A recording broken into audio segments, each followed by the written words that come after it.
नमस्कार। आपके अपने YouTube channel focus India TV में आपका स्वागत है। भियाणी ने सफलता के बड़े आयाम हासिल किए हैं। वहीं ऐसे स्वर्णिम इतिहास रचे हैं जिनको भियाणी के इतिहास में हमेशा याद रखा जाएगा। अंतर्राष्ट्रीय मुक्केबाज विजेंद्र विकास यादव एवं गीता व बबीता बलाली बहनों ने इस जिले को मिनी क्यूबा नया उपनाम दिया। वहीं आज भी भियाणी छोटी काशी के रूप में विख्यात है। भियाणी के मिनी क्यूबा बनने की कहानी तो यूं सब की जुबान पर है, लेकिन छोटी काशी कैसे बना इसकी पड़ताल आइए आज हम करते हैं। भियाणी एक समय बड़ा शहर, गुलजार, 12 दरवाजे, 4 बाजार, शहरों के चारों ओर 20 फुट की दीवार होती थी। आज भी शहर में 4 बाजार ही हैं। 1858 में उत्तर भारत में सबसे बड़ी रियासत झज्जर होती थी। झज्जर स्टेट का इलाका डबवाड़ी से कोटपुतली तक होता था। सादलपुर से लेकर बल्लभगढ़ तक यह स्टेट था। 1857 का गदर हुआ तो झज्जर स्टेट को 12 हिस्सों में तोड़ दिया गया। गदर में मदद करने वालों को अंग्रेजों ने रियासतें सौंप दी। उस समय भियाणी गांव महम जिले का एक हिस्सा होता था। गंगाराम बोडू का मकान में पटवार खाना होता था। इस पटवार खाने की दीवार पर नीली स्याही से लिखा था कि भियाणी गांव का जिला महम है। महम एक प्रभावशाली जिला होता था। महम के बाद भियाणी रोहतक जिले का हिस्सा बना और इसके बाद हिसार जिले में शामिल हो गया।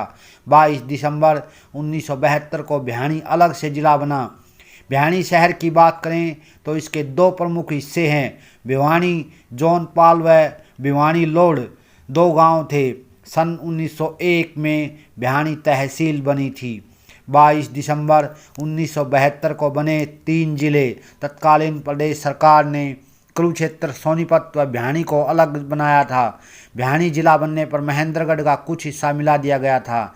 ये होते थे भियाणी के 12 दरवाजे, Rohtak gate, Meham gate, Tigrana gate, Hassi gate, rail दरवाज़ा, Dinod gate, Devsar gate, Halwas gate, Patram gate, Hanuman gate, Beri gate, Bawri gate. सन 1965 में तोड़े गए ये 4 बाजार थे। नया बाजार, लोड बाजार, बिचला बाजार, हालू बाजार। नोट, आज भी 4 बाजार हैं। 1890 में था लाल डोरा एरिया, नया बाजार, सराय चौपटा, दिनोद पुलिस चौकी, डग्गो वाली गली, हालू बाजार, घोसियाना चौक, जैन चौक, बाग कोठी, फैंसी चौक शामिल था। 9 में लाल डोरे की परिधि बढ़ाई गई तो यह 12 दरवाजों से बाहर आ गया। ताज़ा सर्कुलर रोड को लाल डोरे की परिधि मान लिया गया। भियाणी लोहड़ ने उनती पर नहीं विकसित हुआ जौनपाल। भियाणी लोहड़ की ज़मीन से भियाणी जौनपाल की ज़मीन 1.5 गुना थी, पर वह रेतीला इलाका था। आज भी जौनपाल विकास से महरूम है। शहर 8 पानों में बटा हुआ था। भियाणी लोहड़ में 2 पट्टी हैं, मेघाण, मोघाण। मेघाण में 4 पाने, इसमें राजान, डुमरान, पिरथान व दासान शामिल हैं। मोधान में बसी, टायान, सोलान व खोखरान पाना शामिल है। जौनपाल के 8 पानों में आसियान, वीरवान, नरसान, मानान, हदवान, लाखान, कितान व बखान पाना शामिल है। बेचिराग रह गया बखान पाना। बखान पाना रेवेन्यू रिकॉर्ड में तो है, पर बेचिराग है और यह वर्तमान में अस्तित्व में नहीं है। हर पान्ने का अलग होता था तालाब। उस समय भियाणी के हर पान्ने का अपना एक तालाब होता था। नगर परिषद के रिकॉर्ड में 12 तालाब थे, पर असल में अधिकांश अतिक्रमण की भेंट चढ़ चुके थे। पंडित राम कुमार बिठाट पहले विधायक थे। पहला विधायक पंडित राम कुमार बिठाट 2 बार 1952 से 1962 तक यहाँ से नेतृत्व करते रहे, लेकिन हरियाणा बनने के बाद भगवान देव प्रभाकर भिवानी के पहले विधायक बने। शिक्षा के क्षेत्र में भियाणी की बोलती है तूती। 1944 में पहला कॉलेज वैस कॉलेज। उस दौर में रोहतक, हिसार में कॉलेज नहीं होते थे। उस समय दिल्ली, लाहौर व अम्बाड़ा में ही कॉलेज होते थे। शिक्षा के क्षेत्र में भियाणी इस एरिया में सबसे आगे रहा। बीटी कॉलेज 1953 में स्थापित हो गया था, जो केएम बीएड कॉलेज के नाम से चल रहा है। उस समय उत्तर प्रदेश, बिहार व राजस्थान सहित उत्तर भारत के अधिकांश शिक्षक यहाँ से पढ़ लिख कर गए हुए थे। धार्मिक कार्यों में रुचि। 1943 में सेठ किरोड़ीमल द्वारा गठित ट्रस्ट ने शहर में बड़े बड़े काम किए। इनमें अस्पताल, Kirorimal park, Sai hostel, BEd college के छात्रों का हॉस्टल होता था, राजकीय केएम वरिष्ठ माध्यमिक विद्यालय, हांसी गेट पर स्कूल, वेस्ट कॉलेज का भवन भी सेठ किरोड़ीमल ने बनाया था। 1952 में किरोड़ीमल मंदिर बना था। 1952 से 1968 तक इस मंदिर में लाखों लोग यहाँ आते थे। मंदिर में चलचित्र झांकियाँ निकाली जाती थी जो पूरे उत्तर भारत में आकर्षण का केंद्र बनी होती थी। इन झांकियों को देखने के लिए दूर दराज से लोग एक दिन पहले आकर ठहरते थे। सन 1966 में भिवानी व अम्बाड़ा में 2 ही शहर थे जिनकी आबादी 1 लाख थी। भिवानी का छोटी काशी नाम क्यों पड़ा? 1857 के गद्दर में भिवानी क्षेत्र में अंग्रेजों पर राजपूत व मुसलमान भारी पड़ रहे थे। अंग्रेजों की हार होने पर 2 अंग्रेज अधिकारी नंदराम कटला के तोपखाने में उनको छुपा लिया और कई दिनों तक उनको संरक्षण दिया। जब गदर शांत हो गया तो अधिकारियों ने कहा कि आपने हमारी रक्षा की है, हम आपको कुछ देना चाहते हैं। इस पर सेठ नंदराम ने मांग की कि 12 कोस के इलाके पर में पशुवध व शिकार पर रोक लगाई जाए। एक थाने की स्थापना की मांग की गई जो कि वर्तमान शहर पुलिस थाने के स्थान पर पुरानी बिल्डिंग का निर्माण 1857 में किया गया था। कलानौर में भी इसी दौरान थाना बना था। तीसरी मांग, मंदिर बनाने के लिए जगह के लिए कोई टैक्स नहीं लेगी अंग्रेज सरकार। ये तीनों मांगे अंग्रेज सरकार ने मंजूर कर ली।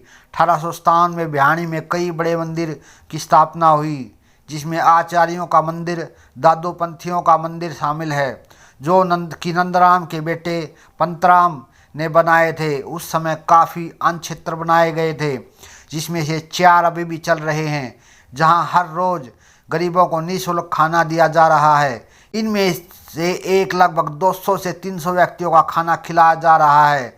नीम चौक, नया बाजार, रामबाग, कृष्णा कॉलोनी, स्वर्ग आश्रम के पास हालू बाजार में चल रहे हैं, इसलिए छोटी काशी नाम पड़ा।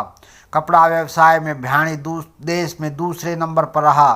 सन 1962 में भिवानी में अहमदाबाद के बाद भिवानी टेक्सटाइल में पूरे देश में नंबर 2 पर था। उस समय पंजाब टेक्सटाइल मिल GIT मिल थी। 1940 में TIT स्थानीय निवासी पंडित अंगूरीलाल शर्मा ने स्थापना की थी। यहाँ बड़ी बात यह है कि अंगूरीलाल शर्मा तकनीकी रूप से ज़्यादा दक्ष न होते हुए भी धागा बनाने व कपड़ा बुनने की यहाँ शुरुआत की थी। हरियाणा बनने से पहले इन फैक्ट्रियों में 16,000 से अधिक मजदूर कार्य करते थे। भिवानी शहर को आंखों के इलाज के लिए उत्तर भारत में जाना जाता था। भिवानी के जालान व कन्हैया आंखों के अस्पताल में देश भर से हजारों मरीज इलाज के लिए आते थे। 1935 से लेकर 1972 तक डॉक्टर PD गिरधर का नाम विख्यात रहा था।